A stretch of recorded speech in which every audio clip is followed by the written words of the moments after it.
Welcome back. SPL action this Sunday lunchtime here on ESPN. We'll see St Johnstone and Hearts fight for the precious points that are on the table. Both managers have been talking to Daryl Curry. Well, Derek, after your excellent recent SPL results, I think we were all a little surprised to see the cup result during the week. Do you sense in the dressing room from the players a desire to put things right today? I'd certainly like to think so. I think it's important that we act the right way, and normally the group of players we've had have always done that. So, I think it just shows you that, St Mirren are a good side, and if at any time you do come off the game and don't play at your own level, then you are vulnerable and likely to lose a game. So that was certainly the case. But we're looking to try and get to the level we've shown in the league in the last few games, and we've certainly done well in that, and we want to continue with that today with a tough match against Hearts, who in most people's eyes will probably be the third team in the SPL this year. They're most equipped to do it and get some good players, but certainly certainly not for us, not be unbeaten, and hopefully we can do that today. In saying that, you'll have to do it today without a few of your first team regulars, and you lost Fraser Wright during the week as well. Injuries continue to mount. Is it a big concern for you?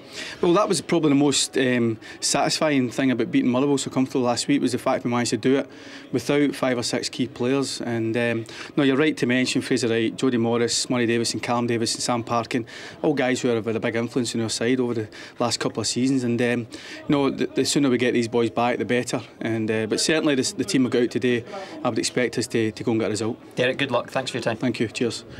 Paolo, let's put the League Cup defeat at Ayr to one side. In terms of the SPL form, you must be very happy right now. That's 5 games unbeaten. I'm happy, but I want more. I hope that this morning we can have our first winning away. What more would you like to see then today? What difference would you like to see? Oh, I want the team to continue improving and showing good things that we showed against St Mirren, and we're gonna try to do a good game here today and try to pick the 3 points. You make one change from that game against St Mirren. Andy Webster starts. He's fit. The secret is keeping him fit. Is he 100% again? I believe. If I don't believe he was 100%, he wasn't in the team. So he's a natural central defender. Adrian Roviek is not a natural central defender, but he can do the plays. But I'm satisfied that the number of injuries is a lot is reducing from what we find when we arrived here. And I believe you also watched St Johnstone play here on Tuesday night. What did you learn from that evening? I came here to learn a little bit more about each player they have and the way they were playing, but I don't know if they're going to try to do the same against us that they try against St Mirren, but well, we are prepared for different things. Paolo, good luck. Thank you. Thank you. Cheers. Jim Jeffries and Scott Booth, and they're in the ESPN Matchday Live studio for the St Johnstone Hearts game today. Jim, you were inducted into the Hearts Hall of Fame in 2009, so you know the club inside out. You led them into this season. What are your observations of recent performances and the way Paulo Sergio has got the team going? Yeah, well, I think he's done well and settled in.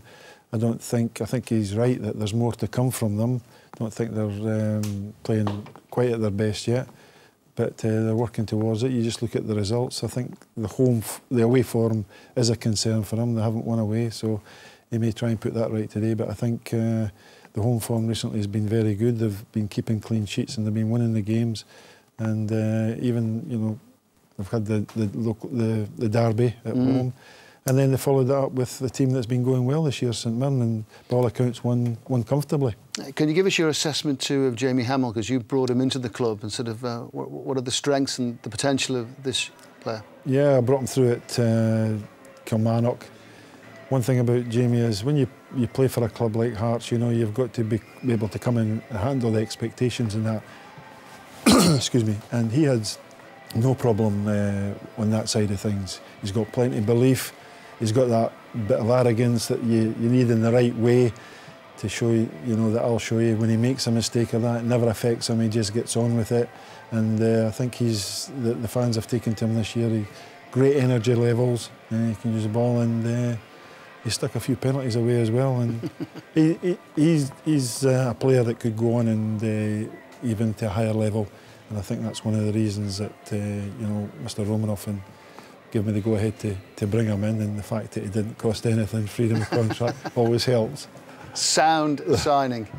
OK, goals were the problem for St Johnstone last season, Scott, but they seem to have solved that this time round. Yeah, they have. I mean, I think the thing is, every manager's looking to try and get the perfect balance where you're keeping clean sheets but you're scoring goals, and last season St Johnstone were able to do one half of that.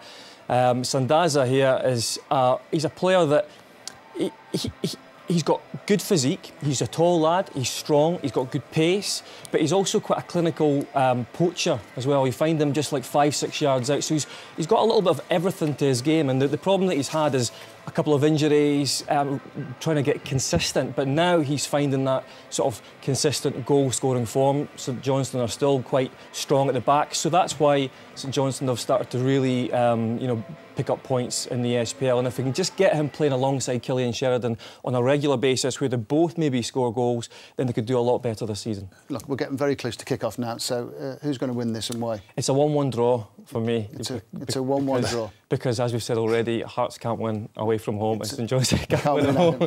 There you go. Yeah, that is right on the fence. Jim, it's silly for me to ask you, really. Who's going to win this?